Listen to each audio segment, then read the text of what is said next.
Okay. We should be live. The question is, are we live?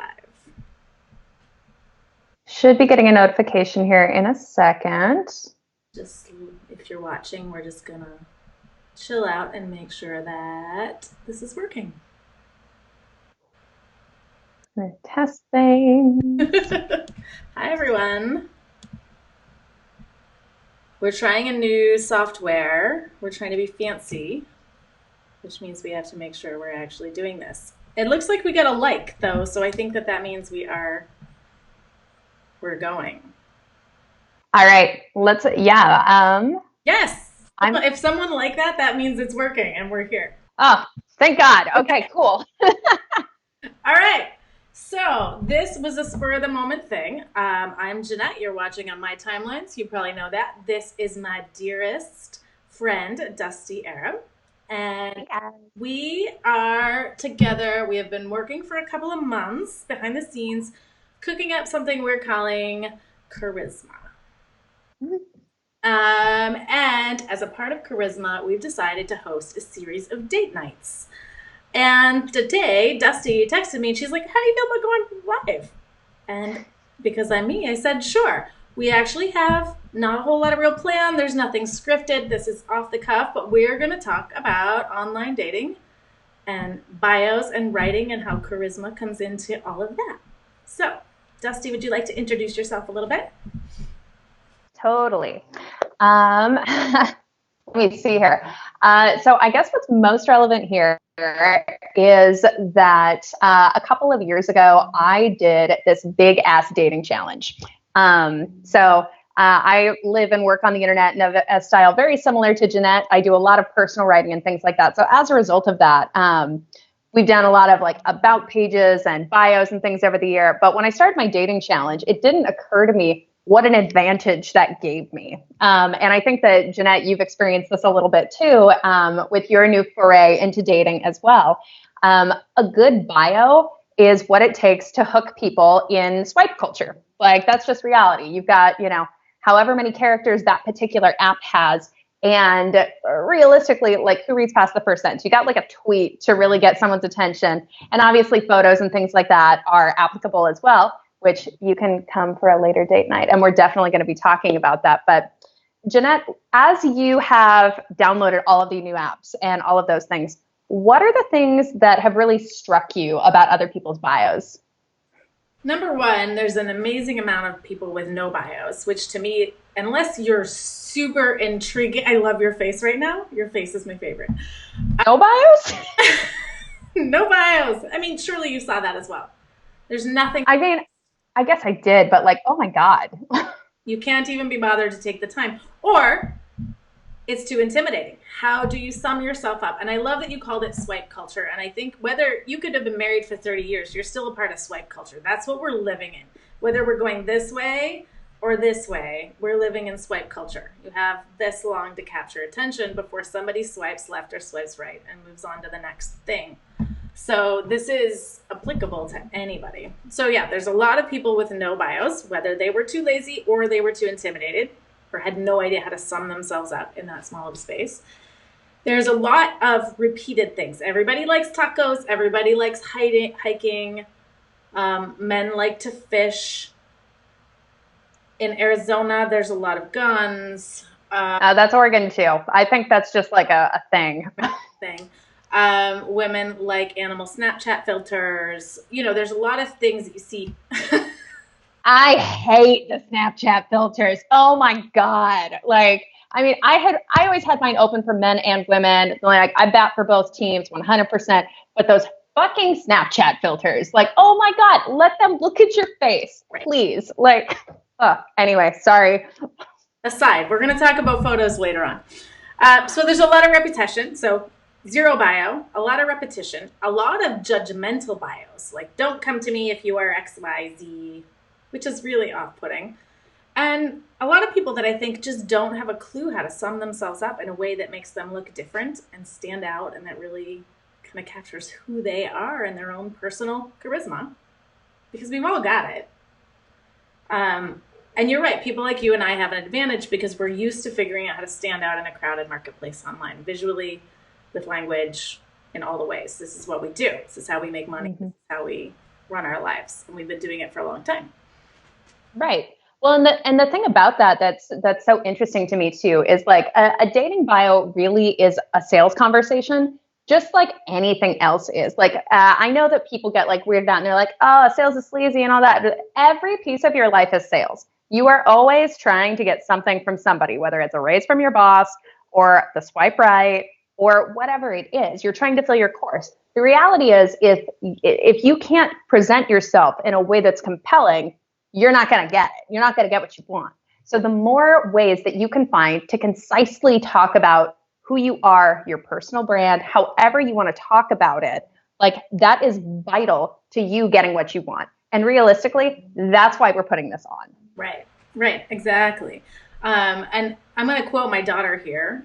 The other day, she actually said, everything's a commodity if you try hard enough. Everything. So we are commodified. This is a whole capitalistic world. And yes, on a dating app or on social media, when you have those few seconds to capture someone's attention, how are you going to do it? To bring the you that you know, you guys all, let's see, there's a handful of you watching right now. I want you to tell me what makes you awesome. What makes you amazing? Why does someone want to date, love, marry, purchase from you? The thing that maybe if you can't say, what would your best friend say? And how do you get that across in your 300 characters, 150 characters, 6 photos? Right. And there are different ways to do it. Like, I think I want to make that really clear too. Like, depending on what your like it factor is, because I'm convinced everyone has their own it factor. Like, I remember I did a spoken word piece one time, and one of the lines in it was like, I am determined to find everybody's personal brand of sexy, because everybody's got something that they've got going on. And that's fun. Like, it's super fun to get to like dive into that and be like, okay, like if we're looking for your like ideal mate or ideal situation for whatever it is that you want here, like how can we creatively tap into that and really like begin to call in, to use your words, the thing that you want most? Absolutely. And part of that, before you can call in what you want the most, you've got to know what the hell it is. So part of writing your bio, showing up, is actually knowing what you're looking for. And until you really have a really clear answer on that, so part of what we're going to be covering is actually knowing what you're there for. Are you there for a date? Are you there to get married? Are you there to have some sexy time on the weekend? Are you there to fill your ego with matches, but you don't really have the time or energy to meet up with people? There's a million reasons people are on dating apps, on social media, selling their thing online. So, but I love what you said, your personal brand of sexy. So if you are watching and you're feeling a little brave, we can see the comments. I would love for you to tell me whether you know how to sell this, whether you know how to show this or not, whether you're dating. What's your personal brand of sexy? What's the thing? What's the it factor that you know is in you that you're trying to get out? So those brave enough to come and talk, we'd love to hear from your comments what that is for you. And I know, Dusty, you said when we had this idea to come on today, you said, let me interview you. So what did you want to interview me about? So I wrote down a few things, but I think the first thing I want to ask you is that as someone who like this was really your first time stepping into like all of the swipe stuff and all of that, right? I mean, I have been on dating apps before. So my name is Jeanette. I am 44 years old. This is the first time in my life I would say I have ever actually dated. Like really dated. I've swiped, I've met some people, I've dated those people. I've been in relationships with those people, but I've never actually gone on a journey of dating, much like you did when you went on your kind of adventure foray into this world with a specific purpose. I am not right now looking to find my soulmate. I'm looking to understand myself. I'm looking to learn about me and my needs and what I want and what I don't want and how that all ties into someone else coming into my life. So it's a whole different ballgame. Totally. Well, and I feel like that approach gives you a really fresh perspective on it. And I think that's part of why so much of your writing about your dating forays has been so interesting, because like when you haven't, like if you've never really like done the traditional dating thing, it really does let you step back and be like, oh, these are the things that people take for granted on these platforms. These are the things that like, they're the unspoken pieces of why and how we're choosing to connect with the people that we're connecting with. Right. And on the same note, so when you're looking through profiles right now, like what are the like 2 or 3 things that just like instantly you're like, not even just like for your personal preferences, but you're like, oh, that person's like, they got something cool going on. Well, like I said, there's a lot of similarity. There's a lot of same camera angles. There's a lot of the same words. I know you like craft beers, hiking, and tacos. Great. You may really like craft beers, hiking, and tacos, and that's wonderful. But what can you give me in that little bit of space that makes me go, oh, you're different than the last man, woman, non-binary human. You're somebody that has something that I want to know about. I want to learn about. There's an energy to the words that's more than just, I sat down here and typed these out in 30 seconds. You put some attention into it. You chose photos that showed not just you at the gym or, you know, in your car at this angle. I don't know what the up the nose photos things is, like the shot from down here. That's an old person thing. I'm convinced that's an old person thing. Like they don't know, like here's my phone and it's down here. And I'm like, I'm trying to do this thing. But again, we'll go over that in the next class. Yes, I know. But digressing. So yeah, I think it is that thing, that personal brand. Sorry, I'm trying to get comfortable and I'm not. My chair. I'm gonna shift. You're good. Is the personal brand of sexy? Is your personal brand a part of your profile? Can I get a sense that you're someone I want to lean in and learn more about in that 30 seconds that I give myself to go, yes or no? And 30 seconds is a long time too. Like you're generous. It might not be that. I'm not really about a certain looks, certain type. It's not about a certain gender. Like you, I'm open to both. It's really an energetic imprint that I get, and it happens quickly. That's fascinating. For you? For me, oh man. Well, it's funny you mentioned the like hiking, tacos, you know, craft beer thing. I like when I was going on my dating challenge, so I did 52 dates over 52 weeks, and really it was more like 100 dates. And like with the intention of like, again, learning about myself, learning about what dating culture was really like. And realistically, I went on that same date probably 20 times. Like, I don't remember any of those dudes' names.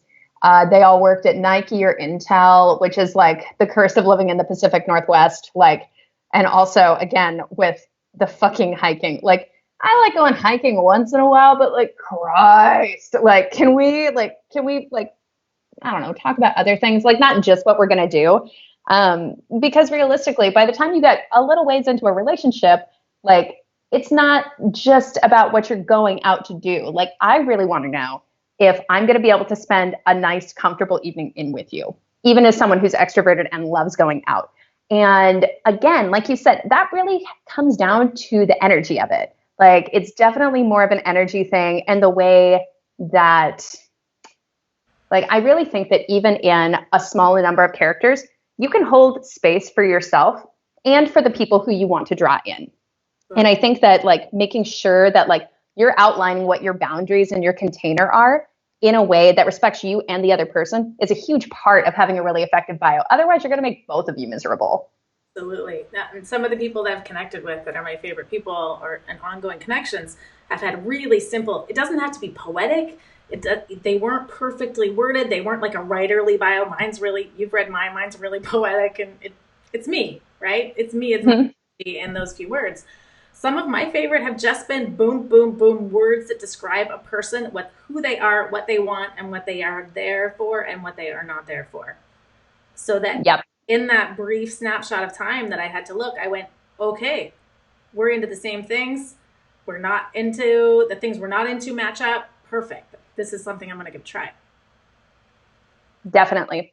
Well, and I think that that's another good point. Like, there are ways to say what you're not here for in a way that's positive and not so off-putting. Mm-hmm. Like don't don't swipe on me if this. Like, you sound like a tool. Like, don't do that. You don't want to sound like a tool in your dating bio. Like, unless you're that negative in real life. And I mean, I guess you're giving us fair warning. Like, sorry, I'm trying to like charge my phone and have it stand up. But like, is that really like, is that how you want to come off? Is that your personal brand? Like, I guess cool if it is. I'm just definitely not into it. Yep, absolutely.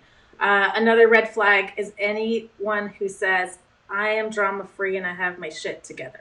Oh, hell no. Hell no. Big red flags. Because generally speaking, okay, we've all got shit. I don't know anyone who's got it all together.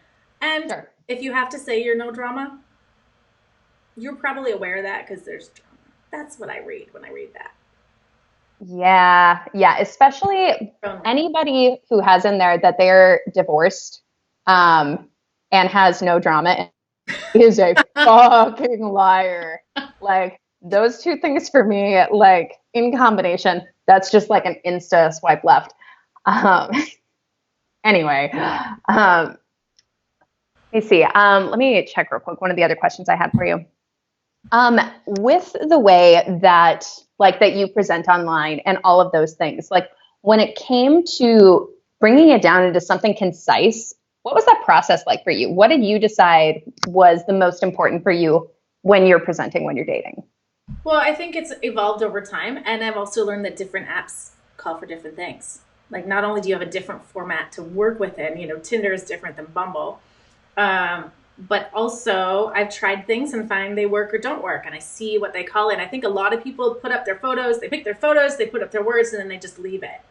Whereas for me, it's been a much more experimental process. Okay, if I have these words here and these photos, these are the type of people who I'm matching with. If I change this thing, if I do a little split testing and talk like that's exactly what it is. It is. It's split testing. What are the kind of people? And I've had a lot of people really surprised at the kind of connections I'm making and the kind of people that, whether I end up dating them or not, whether they just end up connections in my life. And I think it's because I've kind of finally honed that process of being really specific about who I'm calling in and then really good about filtering them in the initial conversation, which we're also going to have a date night about, how to start that initial awkward, what did you do this weekend? How was your Monday? Oh man, I had a really strict rule around that. I would not go out with anyone who I couldn't get from like hello to on a date in 10 messages. Mm-hmm. Like, I just straight up, I was like, nope, either we're going to meet up and the energy is going to be right in person. Because what I found was that even though like I tend to be a pretty good judge of energy, like over the internet, like some people are just not as honest with that. And so as a result, you can end up on like a really lame date. Or like in a situation you don't want to be in. And to the extent that we can help avoid that by making sure we're creating these realistic pictures of ourselves so that the other person hopefully can do the same thing. I think that's really important. Absolutely. Absolutely. And it comes down to the language you use, like even the specific use of words. I use words like reciprocity and self-awareness in my bio. And people who just want a quick lay on the weekend are probably not going to click on because they're like, right. Reciprocity? That sounds complicated. Staying away from her. You know, people who've and I can tell, I also do this and use my bio to tell if people have actually read it. I can tell really quickly in those first few exchanges if someone has taken the time to see what I'm about. That's huge. Yeah. Using the other person's bio as a place to start conversation, like a genuine conversation. Like, I feel like that's underutilized, actually. Absolutely. And I want to leave things. Oh, go ahead. And leaving things in there that you actually want to talk about. I think that's important. Like, cause I know it's really, and that was something I had to A/B test because I ended up having the same conversation over and over again for a little bit. And I was like, I am so done talking about this. It's like when people ask me, like, is that your real name? I was like, dude, you and every other person on the planet has asked me if Dusti Arab is my real name. Like, unless you got something real fucking original, like, step off. Like, ugh. I bet you can't. Let's see. Okay, so my bio says I'm a writer. What's the number one question I get? But I'm so tired of. What do you write about? Like myself, actually. I'm wonderful. Google me. Which is true. Oh, Which is true. And I don't blame people for asking that question. It's a really obvious sure. question. Um, Sometimes I really want to answer really like fucked up, made up. See what happens. But I want to reiterate again for people who are watching this or catching this later. We are using the metaphor, the analogy of dating apps, but this is a process of how you show up in the world to call in what you want. And it applies across the board in every situation, online and off. So if we talk about crafting a bio, it could be your bio on your website. It could be, what you put on your business card. There's a million different ways to take this metaphor and extend it into your life, even if you have no intention of ever downloading Tinder as long as you live. Absolutely.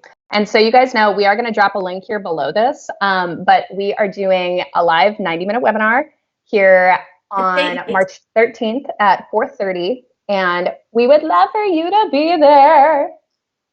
And because we're not party animals right now, our date nights start early. So if you have a real date later, there'll be time for you to head off to it. But we're calling them date nights because they're going to be, we want it to seem like we're sitting across from you with a glass of wine or some, a hot tea, and we're going to actually throw down some really real lessons from both of our experiences with dating, with life, and with selling ourselves online. Awesome. I couldn't have said it better myself, Jeanette. I bet you could have. I probably would have said it the same way because that's kind of how we do. My blonde doppelganger. Awesome. Well, I think that's a good place to close things off. Jeanette, thank you for entertaining me and hopping on short notice. Thank you to all of you for coming and joining us. If you're watching this later, again, join us on the 13th. We would love to have you. And we're also going to be doing these every month for at least the next 3 months. So if you like hanging out with us like this, you should sign up for all 3. Yes, we're going to pop the link below. And if you're watching this later and you have questions that you want us to cover on our date night, pop those in the questions, send them to us by DM if you don't want to put it out there. And then we'll make sure that we cover that as part of what we're going to teach. And it's going to be a good time. It is. All right. See you later, everybody. Bye.